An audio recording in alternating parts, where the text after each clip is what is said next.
కన్నడ నటి రమ్య కొంతమంది మగవారిని ఉద్దేశించి సంచలనమైనటువంటి వ్యాఖ్యలు చేశారు. కొంతమంది మగవారిని ఉద్దేశించి రమ్య కుక్కలతో పోలుస్తూ చేసినటువంటి వ్యాఖ్యలు ఇప్పుడు తీవ్ర దుమారాన్ని రేపుతున్నటువంటి నేపథ్యంలో ఏ సందర్భంలో రమ్య అటువంటి వ్యాఖ్యలు చేయాల్సి వచ్చిందనేది మనం పూర్తి స్థాయిలో విశ్లేషణ చేసుకుందాం. ప్రస్తుతం మనతో పాటున్నారు ప్రముఖ సామాజికవేత్త, ప్రముఖ రాజకీయ విశ్లేషకులు కృష్ణకుమారి గారు. వారితో మాట్లాడదాం. మేడం నమస్తే. మేడం నమస్తే. కన్నడ నటి రమ్య కొంతమంది మగవారిని ఉద్దేశించి ఆవిడ చేసినటువంటి వ్యాఖ్యలు తీవ్ర దుమారాన్ని రేపుతూ ఉన్నాయి. ముఖ్యంగా కొంతమంది అంటే మగవారిని ఆవిడ కుక్కలతో పోలుస్తూ చేసినటువంటి వ్యాఖ్యలు వివాదాస్పదంగా మారినాయి. ఏంటి మేడం, ఏ సందర్భంలో రమ్య గారు అటువంటి వ్యాఖ్యలు చేయాల్సి వచ్చింది? అసలు ఏం జరిగిందంటే ఏం చెప్తారు? ఇప్పుడు ఈ మధ్య ఢిల్లీలో ఈ వీధి కుక్కలకు సంబంధించి ఒక టాపిక్ నడుస్తూ ఉంది. అవును, అదేంటి అంటే వీధి కుక్కల వల్ల చాలా ఇబ్బందులు ఎదురవుతున్నాయి కాబట్టి వీధుల్లో వీధి కుక్కలు ఉండటానికి వీల్లేదు, వీళ్ళకి ఊరికి దూరంగా ఆ వీధి కుక్కలకి షెల్టర్స్ ఏర్పాటు చేసేసి అక్కడ పెట్టాలి అని చెప్పి ఒక నిర్ణయం తీసుకోవటం జరిగింది. దీని మీద చాలామంది జంతు ప్రేమికులు వ్యతిరేకించారు. ఇక్కడ హైదరాబాద్లో కూడా ప్రదర్శనలు జరిగినాయి, ఢిల్లీలో ప్రదర్శనలు జరిగినాయి. దీనిపైన చాలా మిక్స్డ్ టాక్ నడుస్తూ ఉంది. అంటే ఏమంటారు, మీరు మనుషుల కంటే మీకు కుక్కలే ఎక్కువైపోయినాయి అని జంతువులు అంటే ఇష్టం లేని వాళ్ళు మాట్లాడటం, జంతువులు అంటే ఇష్టం ఉన్నోళ్ళేమో కుక్కలకి అట్లా చేస్తారు, కుక్కలకి హక్కు లేదా, అసలు కుక్కలు అలా ప్రవర్తించడానికి మనుషులే కారణం అని చెప్పి వీళ్ళు వాగ్వాదాలు నడుస్తూ ఉన్నాయి. ఇంకొంతమంది ఏమో అసలు కుక్కలకు ఉన్నటువంటి విశ్వాసం మనుషులకు ఉండదు అని ఇంకొకటి మాట్లాడారు. ఇట్లా రకరకాలుగా ఇప్పుడు కుక్కలంటే ఇష్టం ఉన్న వాళ్ళు ఈ వాదనలన్నీ తీసుకొచ్చి ఇలా మాట్లాడుతున్న టైంలో ఇప్పుడు మొన్న ఏం చేశారు అంటే ఢిల్లీలో కుక్కల్ని లెక్కించారు, వీధి కుక్కల్ని లెక్కించే బాధ్యత టీచర్లకు అప్పచెప్తున్నాము అని చెప్పారు. అసలు ఇకపోతే మామూలుగా జంతు ప్రేమికులనే కాదు కానీ కొంతమంది నిపుణులు మాట్లాడింది ఏంటంటే అసలు అట్లా ఊరవతల షెడ్లేసి ఈ కుక్కలన్నింటినీ అక్కడ తీసుకెళ్ళి సంరక్షించటం అనేది వీలయ్యే పని కాదు. ఎందుకంటే కుక్కలకు కూడా వాటి హ్యాబిటేషన్ వాటికి ఉంటుంది, అవి ఉండే ప్రాంతాలు, వాటికి అలవాటు అయిన ప్రాంతాలు, ఆ ప్రాంతాల్లోనే అవి ఎమడగలుగుతాయి. వాటిని అలా తీసుకెళ్ళిపోయి బంధించేస్తే కనుక వాటికి కూడా మానసిక సమస్యలు వస్తాయి, అప్పుడు చాలా కష్టమవుతుంది అని కొంతమంది ఏమన్నారు అంటే అసలు ఇంత ఇన్ఫ్రాస్ట్రక్చర్ చేయాలి అంటే గనక ఊరవతల ప్రభుత్వాలకు కూడా చాలా బర్డెన్ అవుతుంది. దాని బదులు ప్రభుత్వాలు ఆ లోకల్గా ఉన్న స్వచ్ఛంద సంస్థలు, లోకల్ బాడీస్ తోటి మాట్లాడి అసలు ఈ కుక్కలకి, వీధి కుక్కలు ఇలా ఎందుకు ప్రవర్తిస్తున్నాయి, వాటికి సరైన సమయంలో ఫుడ్ లేకపోవటము, నీళ్లు లేకపోవటము, ఆ డీహైడ్రేట్ అయ్యి అవి అలా చేస్తాయి తప్పితే అన్ని కుక్కలు అలా చేయవు. పైగా ప్రభుత్వం చేయాల్సిన బాధ్యత ఏంటి అంటే వాటికి పిల్లలు మళ్ళీ సంతానోత్పత్తి లేకపోకుండా న్యూట్రల్ చేయించటము ఒకటి. రెండోది ఏంటి అంటే వాటికి యాంటీ ర్యాబిస్ ఇంజెక్షన్లు చేయటము అనేది ఈ ప్రభుత్వం చేయాల్సిన పని. ఈ ప్రభుత్వం ఈ పని చేయకపోవటం వల్లనే ఎన్జిఓలు కూడా సరిగ్గా కొన్ని దొంగ ఎన్జిఓలు అవటం వల్లనే ఇలా జరిగింది తప్పితే ఇది అసలు వీటినన్నిటిని తీసుకెళ్ళి ఎక్కడో తరలించి ఎక్కడో చేయాల్సినంత అవసరం లేదు, అది కష్టం కూడా, అంటే ఆచరణలో సాధ్యమని కొంతమంది మాట్లాడారు. ఇలా మాట్లాడుకుంటా ఉన్న సందర్భంలో ఏం జరుగుతుందో ఇంకా ఇంతవరకు తెలియదు. అయితే సినీ యాక్టర్ రమ్య అలా కుక్కలన్నీ ఎలా అయితే పెట్టాలి అని అన్నారు, విచక్షణ రహితంగా గరిసే కుక్కల్ని కొంతమంది మగవాళ్ళు కూడా అలాగే ఉంటున్నారు మహిళల పట్ల. అలాంటప్పుడు వీళ్ళని కూడా తీసుకెళ్ళి కుక్కల్ని పెట్టినట్టు పెట్టాలి కదా, కుక్కల్నే పెట్టేటట్లయితే మనుషుల్ని కూడా కొంతమంది పెట్టాల్సిన మనుషులు ఉన్నారు అని చెప్పి ఆవిడ మాట్లాడింది. అంటే కుక్కల్లో రకరకాల మూడ్ స్వింగ్స్ ఉంటాయి, అలాగే కొంతమంది క్రూరత్వం కలిగినటువంటి మగవారిలో కూడా పైచాచిక ఆనందం కోసం వారు అంటే కుక్కల్లాగా బిహేవ్ చేస్తారు అన్నట్టుగా కొన్ని వ్యాఖ్యలు చేశారు. అదే ఆవిడ కొంతమంది మనుషులు ఆలోచించగలిగే మనుషులే ఆలోచించకుండా వాళ్ళ సంతోషం కోసం వేరే వారి పట్ల క్రూరంగా ఉంటారు. మరి కుక్కలైనా అంతే కదా, కుక్కల కంటే ఇట్లాంటి మనుషులే ఎక్కువ ప్రమాదం సమాజానికి, మరి కుక్కలను పెట్టినప్పుడు వీళ్ళని ఎందుకు పెట్టకూడదు అని చెప్పి మాట్లాడింది. మామూలుగా ఇంతకుముందు కూడా చాలామంది మాట్లాడింది ఏంటంటే అసలు సమాజంలో ప్రమాదం ఎవరి వల్ల, ఆడపిల్లలకి. ఇప్పుడు అర్ధరాత్రి ఆడపిల్ల బయటికి వెళ్ళినప్పుడు ఒక అమ్మాయి ఇంకొక అమ్మాయిని చేయదు కదా, అబ్బాయిలే కదా చేస్తారు. అట్లాంటప్పుడు అబ్బాయిని బయటికి రానికోకుండా ఉంటే సరిపోద్ది కదా.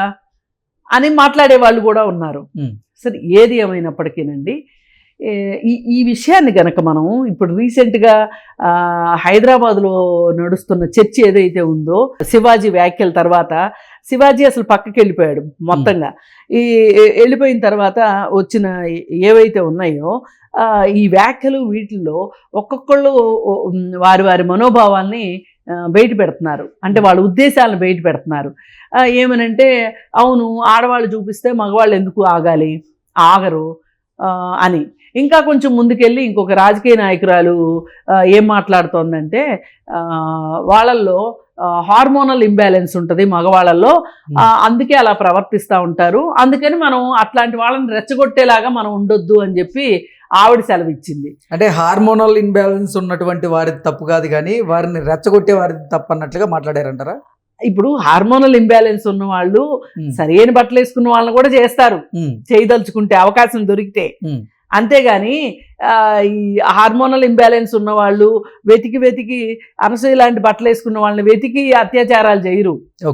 ఇప్పుడు ఇదంతా ఎట్లా ఉందంటే, ఈ డిస్కషన్ అంతా తలాతోక లేకుండా వెళ్తుంది, ఎటు వెళ్తుందో అర్థం కాకుండా వెళ్తుంది. ఎందుకంటే ఎవరి వాదనని వాళ్ళు మేము మాట్లాడిందే కరెక్ట్ అనిపించుకోవటం కోసం, వాళ్ళ వాచాలత్వం కోసం వాళ్ళు మాట్లాడుతున్నారు. ఇప్పుడు ఈ టాపిక్ని గనక ఇప్పుడు రమ్య అన్నదానికి గనక మనం లింక్ చేసి చూస్తే, ఇప్పుడు ఇక్కడ వీళ్ళందరూ ఏమంటున్నారు, మగవాళ్ళది ఏం తప్పు లేదు, మగవాళ్ళని రెచ్చగొట్టేలాగా ఆడవాళ్ళు ఉండొద్దు అని చెప్తున్నారు కదా. మరి ఇప్పుడు మరి అలా రెచ్చిపోయే మగవాళ్ళని ఏం చేయాలని చెప్తుంది ఆమె? అంటే మగవాళ్ళ బుద్ధి ఇంతే అని చెప్పి వీళ్ళందరూ కలిసి డిసైడ్ చేసేసారుగా ఇక్కడ. ఇప్పుడు మన హైదరాబాద్లో జరుగుతున్న చర్చ అంతా కూడా డిసైడ్ చేసింది ఏంటి, మగవాళ్ళు అంతే, మగవాళ్ళు డ్రెస్సులు చూస్తే వెర్రెక్కిపోతారు, మగవాళ్ళు డ్రెస్సులు సరిగా వేసుకొని వాళ్ళని చూస్తే వాళ్ళకి హార్మోనల్ ఇంబ్యాలెన్స్ ఉంటుంది కాబట్టి మరింతగా చేస్తారు అని ఇప్పుడు మగవాళ్ళ ప్రవర్తనకి వీళ్ళు ఒక రాజమార్గం వేసేసారు కదా. దీనికి కారణం అంతా ఆడవాళ్ళు సరైన బట్టలు వేసుకుంటే ఈ సమస్యకి పరిష్కారం దొరుకుతుంది అన్నట్లు చెప్పారు కదా. మరి అలాంటప్పుడు రమ్య గారు అన్న దాంట్లో తప్పే ఉంది? రమ్య గారు అన్న దాంట్లో తప్పులేదు కదా. మరి మీరే పెద్ద సైంటిస్టు లాగానో థియరిటిస్టు లాగా మీరు చెప్పేసేసారుగా, అసలు ఈ అత్యాచారాలు ఎందుకు జరుగుతున్నాయి, దీనికి బాధ్యులు ఎవరు, బాధ్యులైన వాళ్ళని కోసి కారం పెడతాము, నాలుకలు చీరేస్తాము, శివాజీ వ్యాఖ్యల్ని ఖండించిన వాళ్ళని ఇష్టారీతిన మీ పిల్లలు చెడిపోయారు, మీ పిల్లలు పనికి రాకుండా పోయారు, ఊర్లో పిల్లలందరూ కూడా చెడిపోవాలా అని నాగబాబుని శాపనార్థాలు పెట్టి అర్ధరాత్రి 2 దాకా పబ్బుల్లో మీకు ఏం పని అని మాట్లాడటం, ఇలా ఇది చాలా అసహ్యకరమైన చర్చకి, ఒక నీచ స్థాయికి వెళ్ళిపోయింది చర్చ. ఈ చర్చలో వచ్చిన మొత్తం సారాంశం ఏంటి అంటే, మగవాడి బుద్ధి సరైనది కాదు కాబట్టి మగవాడిని రెచ్చగొట్టకండి అని చెప్పింది. వీళ్ళందరూ అదే కదా తీర్మానం చేశారు, పోనీ అదే కరెక్ట్ అనుకుందాం కాసేపు. ఇప్పుడు రమ్యాన దాంట్లో తప్పే ఉంది, ఇంక గింజుకోవద్దుగా రమ్యాన దాంట్లో. అవును. అందుకోసం ఏంటంటే, మనము ఏ విషయాన్ని కూడా తెగేదాకా లాక్కూడదు, ఒక లాజికల్గా మనం ఆలోచించగలగాలి. పైగా అన్నిటినీ మించి చట్టం అనేది ఒకటి ఉంది అనేది గుర్తుపెట్టుకోవాలి మనం. ఇప్పుడు వీళ్ళు ఈ టీవీ డిస్కషన్స్లో ఒకళ్ళకొకళ్ళు కొట్టేసుకుని, కొడతాను, చంపేస్తాను, రక్కేస్తాను, పీకేస్తాను ఇలా మాట్లాడేదానికన్నా కూడా ఎవరైనా సరే కాస్త ప్రశాంతంగా ఆలోచిస్తే అర్థం కావాల్సిన విషయం ఏంటంటే, అమ్మాయి ఎలాంటి డ్రెస్ వేసుకున్నప్పటికీ కూడా అబ్బాయి ఒక స్టెప్ ముందుకు వేసాడు అంటే అబ్బాయి పైన కేసు అవుతుంది. అవును. అందుకని ఏంటంటే, ఈ విషయం మనం ఎంత ప్రచారం చేస్తే అంత మంచిది. ఇట్లాంటి విషయాల పట్ల అవగాహన లేకనే చాలా అత్యాచారాలు జరుగుతున్నాయి. అత్యాచారం దాకా వెళ్ళొద్దండి, ఈవి టీజింగ్ అయినా మట్టుకు జరుగుతుంది కదా.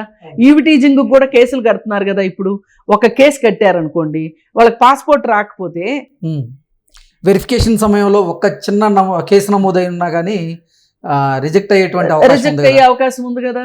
ఇప్పుడు ఉద్యోగాలు ఉన్నాయి, పోలీసు ఉద్యోగాలు ఉన్నాయి. ఈ పోలీసు ఉద్యోగాలకి పోలీసు ఉద్యోగాలు ఏంటి మేడం? ఏ గవర్నమెంట్ ఉద్యోగానికి కాదు, కాదు,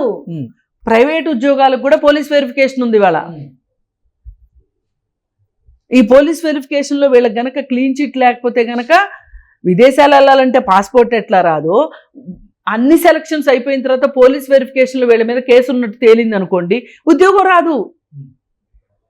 ఇప్పుడు వీరందరూ సెలవిచ్చిన దాని ప్రకారం మగవాళ్ళు కనుక ఇది మా హక్కు అని బయలుదేరారనుకోండి, అమ్మాయిలు ఎలాగూ బట్టలు సరిగా వేసుకోవట్లేదు కాబట్టి ఇది మా హక్కు అని బయలుదేరారనుకోండి, చాలామంది జీవితాలు నాశనం అవుతాయి. అందుకే మీరు ఒక సైడ్కి లాగి మాట్లాడొద్దు అని చెప్పి నెత్తి నోరు మొత్తుకుంటుంది. ఇప్పుడు వీళ్ళెవరు కూడా ఈ రమ్య మాటలను ఖండించలేరు. చూడండి, ప్రవర్తన అనేది అది కుక్కలకైనా కానివ్వండి, మనుషులకైనా కానివ్వండి, ఎవరికైనా సరే ప్రవర్తన అనేది, నైతిక ప్రవర్తన అనేది, అలాగే చట్టాల పట్ల అవగాహన అనేది కుక్కలకు తెలియకపోయినా పర్వాలేదు, కుక్కలు పెంచే వాళ్ళకి తెలియాలి. ఇప్పుడు కుక్కలు అవి ఆలోచించలేవు కాబట్టి కుక్కలు పెంచేవాళ్ళు సరిగా పెంచాలి. వాటికి వ్యాక్సినేషన్ వేయించడం కావచ్చు, వాటికి అలాగే బర్త్ కంట్రోల్ సర్జరీలు చేయించడం కావచ్చు, వాటికి సరిగా ఫుడ్ పెట్టే విషయంలో కావచ్చు, నీళ్ళు ఇచ్చే విషయంలో కావచ్చు సరిగా చెయ్యాలి. ఒకవేళ చేయలేకపోయారనుకోండి, అంటే సొంత కుక్కలు ఉన్న వాళ్ళు వాళ్ళకి ఎలాగూ చేసుకుంటారు. వీధి కుక్కల పట్ల కూడా ఆ వీధుల్లో ఉన్న వాళ్ళందరికీ ఒక అవగాహన ఉండాలి. ఒక చోట ఫుడ్ పెట్టే ప్లేస్ పెట్టాలి. ప్రతి రోడ్లోనూ ఒక చోట ఫుడ్ వాటర్ ఉంటాయి అంటే, అసలు కుక్కలు ఆ రోడ్లో నాకు ప్రతిరోజు ఫుడ్ దొరుకుతుంది అంటే అవి అసలు ఇట్లా అల్లరి చిల్లరగా చెయ్యకపోగా అసలు వీధి కుక్కలు ఉన్న ఏరియాల్లో గస్తీతో కూడా పనిలేదు.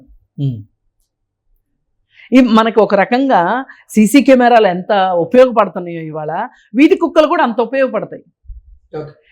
ఈ మధ్య కాలంలో ఏంటి అంటే వీధులను పరిశుభ్రంగా ఉంచాలి అనే పేరుతోటి వీధి కుక్కల్ని పట్టించుకోకూడదు అనే ఒక దీంతో వాటికి నీళ్లు తిండి లేకపోవటంతో ఇది అసలు జిహెచ్ఎంసీ వాళ్ళు చేయాల్సిన పని, ప్రభుత్వాల నిర్లక్ష్యం ఇది.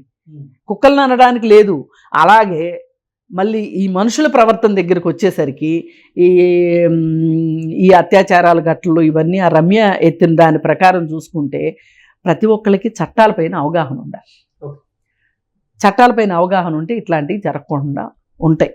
ఇప్పుడు రోడ్డు మీద ఉన్న అన్నీ నా హక్కే అనుకుంటే కుదరదు కదా, ఇది అర్థం చేయాలి. కానీ ఈ మధ్యకాలంలో జరిగిన చర్చలు సమాజానికి కాస్త వెనక్కి తీసుకెళ్లేటట్లుగా ఉన్నాయి. అందుకని మీడియా కూడా మంచి పాత్ర పోషించాలి అనుకుంటున్నా. ఈ అవగాహనల విషయంలోకి వచ్చేసరికి వీధి కుక్కల్ని పరిరక్షించే విషయంలో అయినా సరే, మామూలుగా మనుషుల ప్రవర్తన గురించి అయినా సరే మీడియా కూడా సరైన పాత్ర పోషించాలి. Okay madam, thank you so much. Thank you.